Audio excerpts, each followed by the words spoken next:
Hello there. Today we will learn how to see the hidden files and folders in Windows 10 and 11. Inside the C drive, you can see some blurred folders are there.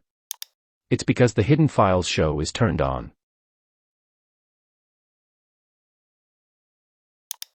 Firstly, we can do it from View. Then Show. And then Hidden Items. If it's ticked, it means the hidden folders and files are shown in this PC.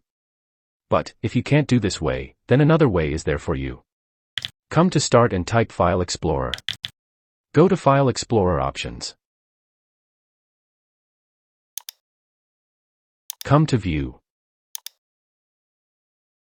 Under Hidden Files and Folders, choose Show Hidden Files. This method will work for all the operating systems.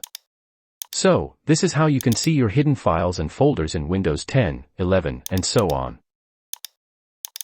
Please be with us and also subscribe to Joseph IT.